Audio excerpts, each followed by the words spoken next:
Oh my goodness. Hello my friends, and today I'm gonna be milking the fact that my Luigi's Mansion video single-handedly revived my dead channel. So what do you do when life gives you an opportunity like this? Apparently dip for a month and refused to explain. But I'm back with the milk, and I'm here to glaze one of the most replayable modes that I have ever experienced in any single-player video game.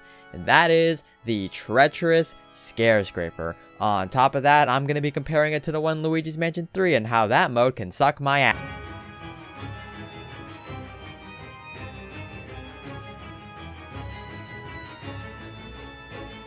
Replayability is something that I consider to be extremely important when it comes to a video game. It can have endless side quests, a beautiful story, or an expansive world to explore, but if I don't like the gameplay loop or how it controls, I'm not going to see the whole thing through. On top of that, I want a game that I can come back to and not feel like I have to do X, Y, and Z in order to get back into the flow of things. So what exactly do I mean by replayability? Because like many things in our society, I'm not using the textbook definition of the word. Playability to me is a game that I can pick up after days or weeks of not touching it and play a few hours like nothing has happened. On top of that, I should be able to play the game even if I 100%ed it. The last criteria is that I don't have to start from the beginning or a new game plus, because I just don't like New Game Plus these days. I used to enjoy it a lot with this one game called Ratchet & Clank Size Matters on like the PSP, but these days games are just so massive in scale that a New Game Plus just feels unnecessary, especially with my habits of wanting to try 100% games. But that being said, the games that come to my mind are Sonic Unleashed for replaying Rooftop Run, Marvel Spider-Man for some mindless swinging, Sonic Frontiers for modding and endless running, pretty much any multiplayer game as long as the gameplay is good, and Minecraft because, well, Minecraft is in a complete league of its own. It kind of goes without saying. Regardless of what I'm doing, I'm still playing within their gameplay loop, the hook that makes a person want to play a game. Without a good gameplay loop that's addicting and fun, you kind of defeat the whole purpose of a game. You should have a reason to want to keep replaying said game, and I get it. Some games, once you beat, you just put it away, which was the feeling I got playing God of War 2018. And can I just say, great gameplay, phenomenal story, excellent graphics, but once the quest was over, I just felt complete. Like I didn't have a reason to want to touch the game again. Yet what I truly desire more than anything are games that can offer a crap ton of replayability, not just because I want to feel like I got my money's worth by sinking hundreds of hours into a game, but because it's something that I love and I know will keep me entertained in my down moments. Really the only game that fits that criteria is Minecraft, but you know, like I said, it's in a league of its own. Which leads me to one of the best replayable modes that I teased in the intro, and is personally something I find to be very unique in the gaming genre, and that is Scarescraper. Now, many people don't know what Scarescraper is, but if you're a Luigi's Mansion fan, I think you get the gist of it. Or probably ignored it, because I know there are a handful of people who'd advocate for getting rid of the mode. So for those who don't know, Scarescraper is a procedurally generated floor rush mode where you and 4 friends climb the Scarescraper, completing objectives that can vary based on your selection under a fixed time limit in order to get to the boss ghost on the top floor. On your run, you'll encounter traps, special ghosts, power-ups to help you, and the ever so motivating "Thank you very much." Before you begin your run, you can either select 5 floors, 10 floors, 25 floors, or endless mode if you unlocked it.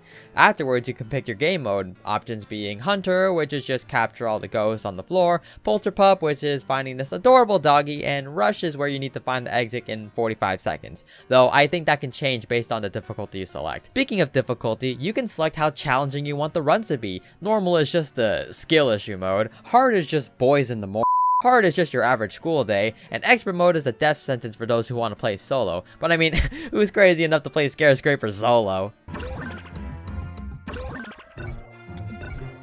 I never said I was good, I just didn't have any friends. Growing up, I never played games online, in a sense where I never got to experience Halo with the boys or be privileged enough to scream racial slurs in a COD lobby. I was a very sheltered Nintendo boy. I played Scarescraper by myself mostly because I didn't have anyone to play with other than my sister, and playing online was just a no-no. So I sunk hundreds of hours by myself, getting all the rare ghosts and just seeing how much higher I can get on the Scarescraper. Due to a stupid key glitch, I never got very far, but it is what it is. Now, do I still do that to this day? Well, no, because I have an entire back catalog of games that I need to play and stream. So, like and subscribe to watch those. And also, I'm an adult with human responsibilities. So, yeah, I don't have a lot of free time on my hands. But every now and then, I'll boot up Luigi's Mansion 2 HD on my emulator and run Endless just to see how far I can get. It's a nice time killer until I remember I have human responsibilities and things to do. But now the real question I bet you're wondering is, what makes the mode so exhilarating? What keeps me coming back to it? Well, a multitude of things. The first one being my sheer will to capture all the rare ghosts and read their funny descriptions, to which there are quite a handful of them, 45 to be specific. Rare ghost encounters appear every 5 floors, so assuming you're playing on Hunter mode, each floor can take on average 3 minutes to complete. Therefore, catching one rare ghost can take up to 15 minutes or less. Multiply that by 45 ghosts and you get about 675 minutes, or about 11 hours, assuming you don't die once. Now granted, you can shrink that time by playing Rush or Polterpup, but honestly, those modes kinda suck, especially Rush. So yeah, you can easily see how this can stack up. Not to mention that there's a chance you end up fighting the same ghost again, so if you're on your last ghost, you better pray to high heaven that luck is in your favor. This game is filled enough to keep you on your toes in terms of objective, but what makes this mode so incredible is the mastery you feel when catching the ghost. I've played all 3 Luigi's Mansion games, and I still stand on the hill that Luigi's Mansion 2 has the best ghost combat. The risk-reward feeling you get while trying to drain this MF. What did he say? Making quick decisions to either charge your meter or let the ghost drag you around like your girlfriend dragging you on a shopping spree. I don't speak from experience, I swear. Like any game, mastering the mechanics come with a nice swift feeling of accomplishment and pride, and it's just something so satisfying capturing a ghost in one swift tug and maximizing the monies in the end of it. And this gameplay loop is intense and addicting as hell. Like I mentioned earlier, you can play this mode solo and still accomplish the same goal as the person who plays in a squad. They actually make things easier for you by turning out the traps, which is just very generous of the developers. The floors aren't massive, so exploring them by yourself is more than doable, and while 5 minutes per floor is a bit short, me wishing I could have the option to change the timer settings, it works really well for a first shot at something like this. All in all, Scarescraper was a mode that I can sing high praises about. It's an endlessly replayable mode that knows how to keep me on my feet and can still give me that adrenaline rush. I don't find myself getting too furious when I play it because there are options that make the experience easier and more enjoyable. And if I really want to break some balls and sweat like crazy, I know I can. How could they possibly improve on this? Oh, fish sticks. Okay, I should probably state a few things before I begin. Scarescraper in Luigi's Mansion 3 is not terrible. In a squad of friends, it's actually doable and a lot of fun. The floors are quite the upgrade, adding in hallways, which is just manna from heaven. The DLC, they cooked like crazy. The floor remodels just go so hard, and yeah, that's about all the good things I can say. Luigi's Mansion 3 Scarescraper is just a can of screw you, especially for single player enjoyers. The floors are just way too massive to explore by yourself. You don't really get to bind your time and collect the money, which on a side note, money is completely useless given how there are no upgrade systems in the Scarescraper. Ghosts don't even drop dollars, so instead of smashing them 7 times to maximize the amount of money you get, you're just exerting your feelings. But coming back to the floors being big, yes, they give you a lot more timers, but I think that just goes to show how big the floors are for single player lobbies, and that the game should have allowed you to increase the timer, or I don't know, give us the ability to change game modes? Playing Hunter on repeat was glorious because at least it was somewhat doable. Now I gotta deal with rescuing toads, collecting money, and flashing birds?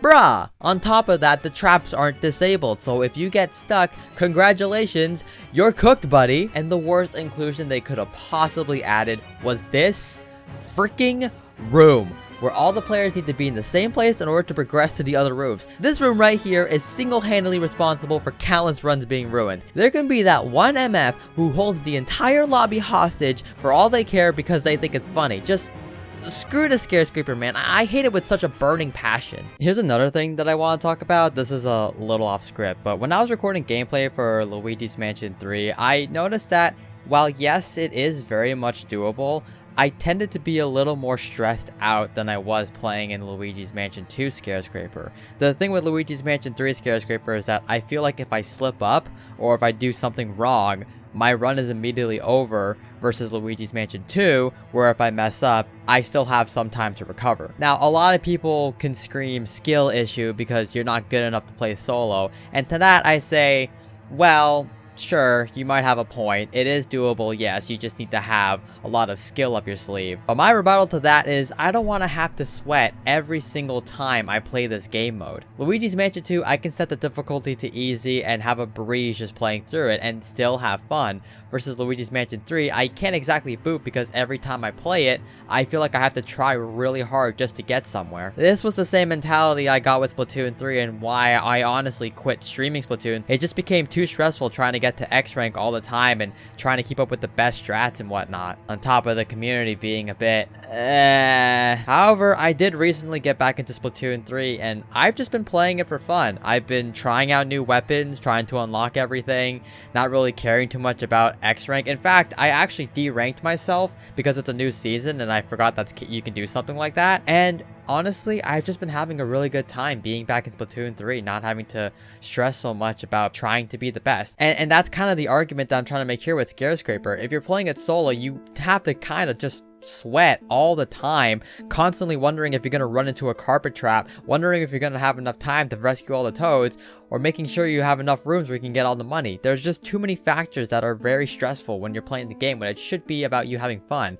And obviously, the end-all answer is, oh, play with friends, but sometimes you just don't want to play with friends. That's not me being an introvert, that's just me saying, hey, I just want to play this game by myself and have a good time, not play with random people. So what does all this mean? Do I hate Luigi's Mansion 3 Scarescraper because it doesn't give us the option to choose how we play? Well, honestly, yeah, that's like 80% of the reason. Yes. The game isn't fun playing by myself, and God forbid I actually play with players. Now, I get it, Scarescraper isn't really designed to be a single player mode, but if Luigi's Mansion 2 Scarescraper can pull it off, I don't see any excuse as to why Luigi's Mansion 3 can't. I can actually solo the game and it gives me a fighting chance and a choice on how I play and just overall has better combat, fight me. It's kind of a shame that these are the only two games I can pick in terms of a Scarescraper. If only there was a game that can give me pretty much everything that I want in a Luigi's Mansion Scarescraper. I'm talking the ability to pick my game mode, the amount of floors, difficulty, other little trinkets, etc. and has the gameplay style of Luigi's Mansion 2. You know, kind of like a little fusion dance combining the best of both Luigi's Mansion 2 and 3 Scarescraper. If only a game like that actually existed. Ghostly Manor. I won't spend too much time on this, but this is by far one of the best and really only interpretations of the Scarescraper I have ever seen. Fully customizable game, times that change based on difficulty, upgrade system that makes money worth it, LM2 combat with a 360 camera, which is something that I've wanted for years, and now it's real. Playing this game has seriously scratched that itch that I've been desperately wanting from a Scarescraper, and I couldn't be more happier that this game exists, and I really hope Nintendo doesn't strike it down. My hopes for Scarescraper and Luigi's Mansion 4 when it happens is that they combine the best of Luigi's Mansion 2's features with Luigi's Mansion 3's aesthetic, and if Gloomy Manor has taught me anything, it's that there's a lot of room for improvement when it comes to the game mode. Overall, Scarescraper is a game mode that I hold near and dear to my heart, and I'm very happy that I was able to talk about it on this channel. And while yes, I may not replay it as much as I do now given what I do these days, I'll never not respect it for what it did for me growing up and how it still continues to make me happy to this day. With that being said, thank you guys so much for watching and the recent support you've given. It's been incredible so far. If you're looking for something else to watch, I think my video on why Luigi's Mansion 2 isn't wholesome may tickle your fancy. Stay safe, stay wholesome, and don't forget to always be creative.